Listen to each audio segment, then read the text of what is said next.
సీతాపహరణం చేసినప్పుడు ఏదో భూమిని పైకెత్తి తెచ్చాడని లేదు రామాయణం. ఆవిడ జుట్టు పట్టుకుని ఆమె తొడల కింద చెయ్యి పెట్టి ఎత్తి పట్టుకెళ్ళాడు రావణాసుడు. ఆవిడికి స్పృహ లేదా సమయంలో హారామా హాలక్ష్మణ అని విలపిస్తుండగా తీసుకెళ్లాడు. ఒళ్ళో కూర్చోబెట్టుకుని తీసుకెళ్లాడు నొక్కి పట్టి. అలా తీసుకెళ్తున్నప్పుడు బ్రహ్మగారు సమాధిలో ఉన్నాడు. ఉలిక్కి పడ్డాడు ఆవిడ అరుపుకి. ఉలిక్కి పడి ఆయన చూసి అన్నాడు చాలా సంతోషంగా ముఖం పెట్టి, అబ్బా నీ తపస్సు నిన్ను కాపాడింది రా ఈనాళ్ళు, నువ్వు చచ్చిపోవడానికి కావలసిన అన్నం వండుకుంటున్నావు రా. అంటే మీరు ఒకటి గమనించండి, ఈ దేశంలో ఒక స్త్రీ గౌరవం అటువంటిది.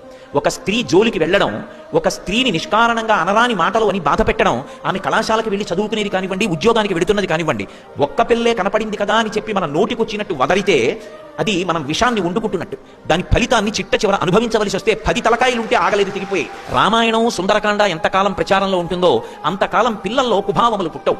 వాళ్ళకి అందించేవన్నీ విషంతో కూడుకున్నవి అందించవలసిన అమృతాన్ని అందించకుండా వాళ్ళు చెడిపోతున్నారని గుండెలు బాదుకుంటే ఎవరిది దోషం? అలా ఉన్నటువంటి స్త్రీ దగ్గరికి వచ్చి ఆమె మనసు ఇంకా బాధపడేటట్టు మాట్లాడితే అంతకన్నా దారుణమైనటువంటిది ఇంకొకటి ఉండదు. వాడు వేదం చదువుకున్న వాడైతే ఎవడకు కావాలి, వాడు పూజలు చేసిన వాడైతే ఎవడకు కావాలి, పుష్పక విమానం ఉన్నవాడైతే ఎవడకు కావాలి, విశ్వవసో బ్రహ్మ కొడుకైతే ఎవడకు కావాలి.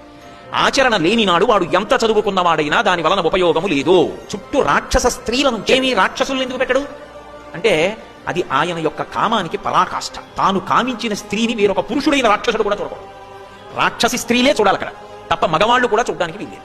2, ఇప్పుడు ఆమె కష్టాన్ని ఎవరికి చెప్పుకోవాలి? ఆమె మనుష్య కాంతగా నటిస్తోంది అయోనిజ అయినా కూడా.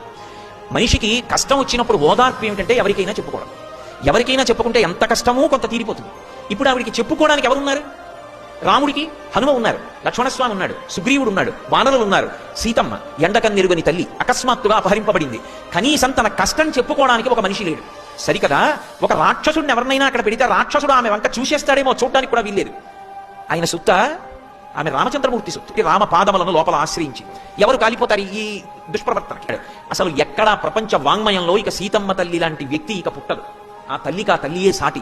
మహాపతివ్రత, అద్భుతమైన నడవడి ఆ తల్లి. ఆమె ఉపవాసాలు చేస్తూ శరీరం కృషించిపోయింది. దేని చేత? ఉపవాసముల చేత. మరి లంకలో బట్టే కట్టుకోదే ఎలా బ్రతికింది? మరి మనుష్యకాంతగా బతుకుతోంది. 10 నెలలైందిగా. ఓ పండు తిన్నా దోషమేగా మరి అలాంటప్పుడు. ఓ పండు తిన్నాది లంకాపట్టణంలో పండేగా, మరి ఎక్కడది ఆవిడికి? అంటే ఆవిడ పాతివ్రత్య శక్తి అటువంటిది. ఆవిడ శరీరము నిధనం కాకూడదని దేవేంద్రుడు ప్రతిరోజు పాయసాన్నం పంపేవాడు ఆవిడికి. ఆమె ఆ పాయసాన్ని దేవతలు తీసుకొస్తే స్వీకరించేది. దేవతలు అందరికంటికి కనపడవు, అది ఆ తేజస్సున్న వాళ్ళకే కనపడతారు. ఆమె పాయసాన్ని పుచ్చుకుని భర్తృశేషం భర్తకి పెట్టకుండా తినకూడదు. అందుకని ఆమె ఏం చేసేదంటే ఈ భూమండలంలో ఎక్కడ ఉన్నా ఇది రాముడికి, రాముడు లక్ష్మణుడు తినకుండా తినడు. అది ఆయన ఈ భూమి మీద ఎక్కడ ఉన్నా రామలక్ష్మణుల యొక్క కడుపు నిండుగాక అని వాళ్ళ ప్రీత్యర్థం ముందు భూమి మీద వదిలిపెట్టేది కొంత పాయసం. బహుపరిమితంగా శరీరాన్ని నిలబెట్టుకోవడానికి కొంత పాయసాన్ని ఆవిడ పుచ్చుకునేది. ఇప్పుడు ఆవిడ లంకలో అన్నకు మెతుకు కూడా తినలేదు. నా ఇంట 10 నెలల నుంచి ఉన్నటువంటి ఒక మహాపతివ్రత పిడికెడు మెతుకులు తన ఇంట్లో తినలా. ఒక కాయ కానీ ఒక పండు కానీ ముట్టుకోలా. ఎవరికి ప్రమాదం ఇది? ఎవడు ఈ పాపానికి బాధ్యత?